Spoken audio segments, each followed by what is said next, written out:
Hello বন্ধুরা, কেমন আছেন সবাই? আশা করি সকলেই ভালো আছেন। জিতুস ক্লাসরুমে আপনাদের সবাইকে স্বাগতম। আজকে আমরা বাংলাদেশের মানচিত্র সহজে আঁকার উপায় শিখব। বাংলাদেশের মানচিত্র বিভিন্ন চাকরির রিটেন পরীক্ষায় এসে থাকে। সেজন্য চাকরি পরীক্ষার্থীদের জন্য বাংলাদেশের মানচিত্র আঁকা শেখা খুবই গুরুত্বপূর্ণ।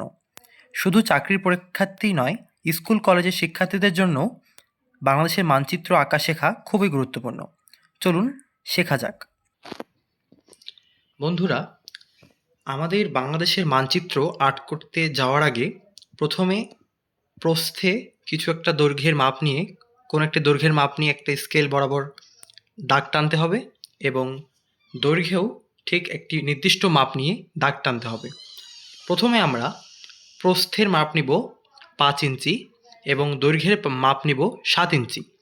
এই মাপের উপর অনুযায়ী আমরা লাইন টানব, একটি আয়তাকার ক্ষেত্র তৈরি করব।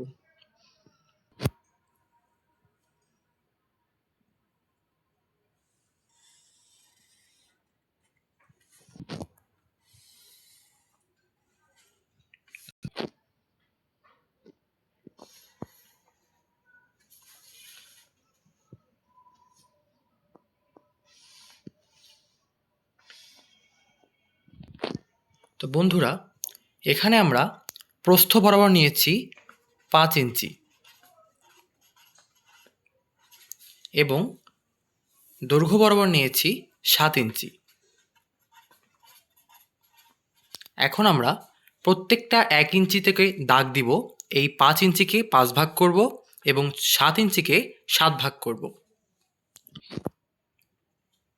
আমরা 5 ইঞ্চিকে 1 ইঞ্চি করে 5 ভাগ করলাম এবং ঠিক দৈর্ঘ্যের দিকে 7 ইঞ্চিকে 1 ইঞ্চি করে 7 ভাগ করব।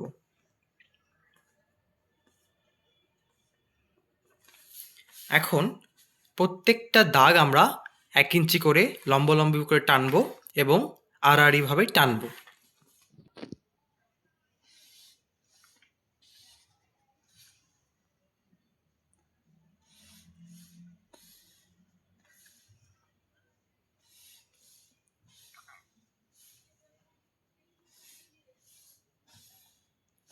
আড়াআড়িভাবেও আমরা দাগগুলো টানব।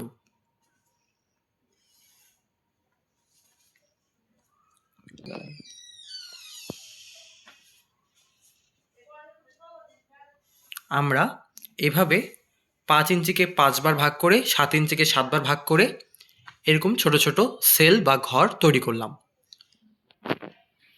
বন্ধুরা, আমরা কিন্তু আমাদের কাঠামোটি তৈরি করে ফেলেছি।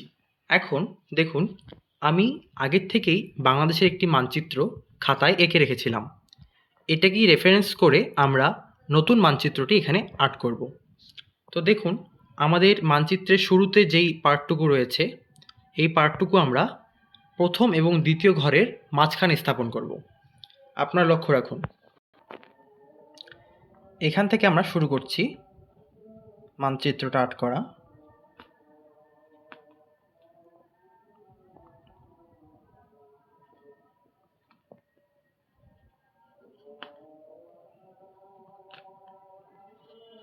দেখুন বন্ধুরা, এইখানে যে দুটি চূড়া রয়েছে, আমাদের প্রত্যেকটি চূড়া খেয়াল রাখতে হবে। এবং এইখানে দেখুন, দুটি ঢেউ রয়েছে, এই একটি এবং এই একটি। এই ঢেউগুলি যদি আমরা ঠিক রাখতে পারি, তাহলে কিন্তু আমাদের মানচিত্রটি অনেকটা কাছাকাছিভাবে অ্যাকুরেট হবে। দেখুন কীভাবে আর্ট করতে হবে। এখন আমরা এখান থেকে এই দুটি ঢেউ আর্ট করব।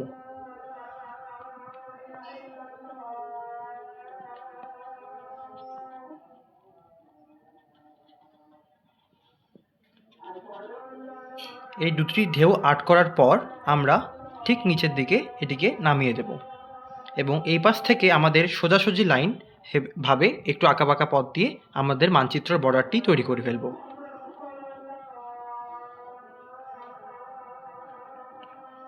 এখন ধীরে ধীরে আমরা এই সাইজ অনুযায়ী জিনিসটাকে আর্ট করার চেষ্টা করব।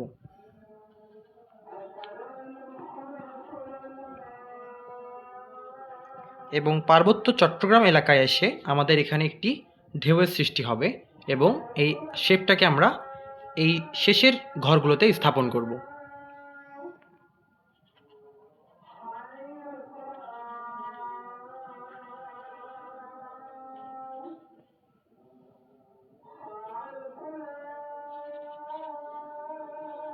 বন্ধুরা, বাংলাদেশের মানচিত্রের শেষের নিচের যে পার্টগুলো রয়েছে, এগুলো যে একেবারে অ্যাকুরেটভাবে আর্ট করতে হবে তা কিন্তু নয়।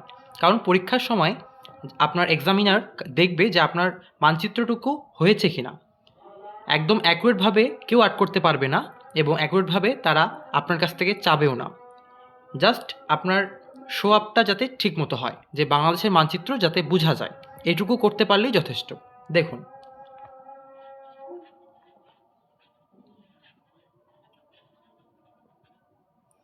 এখানে আমরা চেষ্টা করব যতদূর সম্ভব অ্যাকুরেটভাবে করা যায়।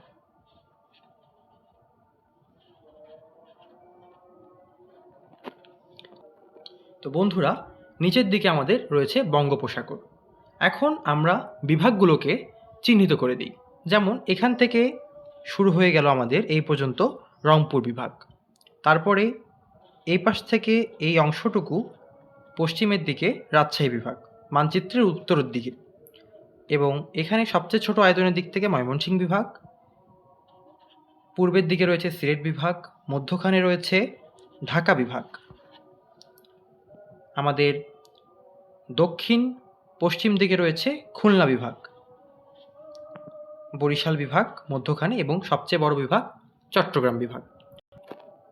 তো বন্ধুরা, আমি যেহেতু সাইন পেনের মাধ্যমে আপনাদেরকে আর্ট করে দেখালাম, তাই মাঝখানের যে সেলগুলো রয়েছে বা সাইডের যে চারকোনা বর্ডারগুলো রয়েছে সেগুলো কিন্তু আমি মিশাতে পারলাম না।